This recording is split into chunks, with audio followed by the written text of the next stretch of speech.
on this 5th rank, but Magnus can step a pawn forward in the center. And Magnus brings his rook across, defends his bishop. Look how flexible White's pawn structure is as well. White can push pretty much any pawn if he wants to.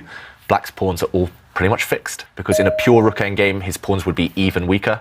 Black's rook is stuck on the 5th rank, just doing a defensive job, so he has to play with his king alone. First, he's going to push pawns. He's going to try and kind of force Giri to trade off these bishops. Even if you're really unwell, you can play a position like this. Even if you're really tired, you can play a position like this. It's very much to the middle in all our matches. Yeah, I'm going to say now, I'll be shocked if Magnus doesn't win this. I know he's not feeling 100%, but just look at his last few moves. He pushed a pawn forward in the center, solidifying everything. And now the white king kind of making its way towards those isolated, weak, doubled black pawns. And especially if Magnus is sneaky and gives him a chance to break out, but it was a false promise. Okay, so the bishops have been traded. We did speak about that, that there is the urge to do something. The bishops are off. Which pawn should capture the bishop? Both of them kind of look nice. Both look nice. He's got to be 100% sure there that he's winning. So you don't go into a king and pawn endgame unless you've calculated every single detail, and maybe it wasn't so easy for White to create a passed pawn in that endgame. And this will tie down the black rook. Okay, the black rook's actually gone back already to defend this pawn, preempting that. The other potential weaknesses are these ones, but the black king is holding them for now. So really interesting. Okay, Magnus. Okay, we are actually heading towards this position.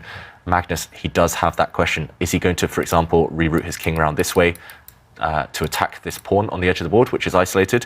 Is he going to maybe maneuver his king around the other way and then free up his rook and kind of overload the black army? Anish, meanwhile, just has to move back and forth. Yeah, sitting on his hands. He's doing that, but 30 seconds. Just reroute it to the F line as David showed. Oh, I didn't expect. Black just has to move his rook back and forth on this 7th rank. It's just going to use these squares and wait. And okay, Magnus, he's going the other way around now. But what's next for Magnus? That's the big question. We know that Magnus doesn't believe in fortresses, but Anish Giri has tried to set up a fortress. He's hoping that White can't break through. And okay, White is just waiting. Anish is just going to rotate with his rooks back and forth, as we mentioned. Can potentially move, especially the D pawn, and he's just maybe at the right moment going to play this. And I like the idea you showed earlier, David, of bringing a white rook to the F file, hitting. But yeah, it's going to be hard for Anish. Every move, Magnus is going to start creating tiny little mini threats, and Anish is going to have to burn his time trying to counter them. Yeah. Once Magnus has started to create those threats, first Magnus is just improving his king, then he'll improve his rook, and then the threats might start to come, or the pawn breaks at least, as you guys mentioned. Yeah, look at what Anish is doing, just king up, king back, king up, king back. It's horrible playing that, isn't it? When you know you're just waiting for your own doom in some respects, especially when you're playing Magnus. It's like, oh dear, too much. You should probably be playing drafts and not chess, shouldn't you? Oh, Simon, your move is on the board. The breakthrough has happened. Is it the right moment? That's the big question. And Giri clearly surprised by that, because it looks like White's giving up a pawn. And okay, he's not going to take this pawn off the board. Oh, he is. That pawn was just too strong. You couldn't let it march forward. But now this is the point. The white king has entered the game, and Magnus has timed it pretty well, I think, because the black king is offside. Black's king is kind of on the wrong part of the board right now. And oh, Giri, look at that. He clicked on his rook, clicked on his king. Under 10 seconds, he's not sure what to do. Oh, he took a passive decision as well. Ooh. The white rook is in now. The white rook is in the black camp. And White can actually think about advancing the c-pawn one square forward. And, I don't like that move. I thought the black king had to come back towards, but... I think White might even offer a rook trade if he wants. Yeah, and just to win Black's pawn in the centre.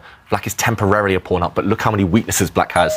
Okay, he does go for this pawn push. Magnus is rushing slightly. I'm slightly concerned about that for him, but he's created a pass pawn. White's a pawn now is a runner. And then get the rook behind the pawn. And there you see, he really made a very fast move, pre-move. Yep, so Black's rook giving check, and Magnus, wow, rushing towards his pawn. So it's now a race. It's about whether White's pawn is quick enough to run up the board. Black's rook might have to give itself up for that, but it's just about whether the black king can start doing its own damage. Magnus decided not to go and grab pawns himself. He's banking on this one guy, Alice the a-pawn, running up the board, and Magnus's king is now going to go and support this pawn. Every move is pretty much forced, but Magnus is just clearly playing by instinct. Playing like this because he's not using the clock, and now you can see a pawn race. Is he going to bring his rook back and challenge the black rook? Yeah, he is. That's a nice tactic. It's going to get really complicated. But yeah, okay, there we go. This rook offers itself up, but it's purely to distract black's rook away from defending the white A pawn, promoting. Yeah. 5 seconds for Anish. Okay, 5 seconds, and he takes the white rook. White makes a new queen, and it's queen versus rook. Black's pawns are all a bit loose as well, so no fortress in this game. It's just about whether black's far advanced pawn can promote later.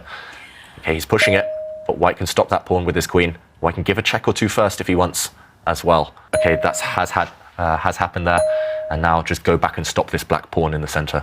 There we go, and actually a couple of pawns now under fire. Because pawns are going to be dropping off, and in case if he gives a spite check, okay, king will move, but still the problem persists. You know, there's 2 pawns on prees, the pawn on the f6 square and the far advanced pawn, and now, well, all he has to do is just move his king to attack the rook, and he's done that. 12 seconds. No more checks for black. Black has to put his rook on a passive square. The black pawn drops, and now it's just a matter of time. The white queen is going to overpower the black rook. She has easy routes into the black position. Black's pawns are just too weak. I think any moment. The black rook also has no safe squares to park itself on. Okay, it goes active, and he's taking his earphones out. He's getting ready to give up. One more move. The queen will attack the black pawns, and that's game over. But Anish Giri, he keeps playing. Okay, a couple of last moves here. I suppose his only hope is to get something like queen versus rook, nothing else on the board, which is still winning for white, but it's a bit tricky to win. Yeah, I think he's just going through the motions. It's the most painful thing, just to resign. Wait for 5 minutes and let him suffer. Are the players allowed to go and have a walk? Maybe he could go and just chill out a little bit, go and get some sushi. Oh, his legs are there. Yeah, he's about to go. That's it. Yeah. That's it. It's over. Magnus Carlsen takes the lead in the match against Anish Giri.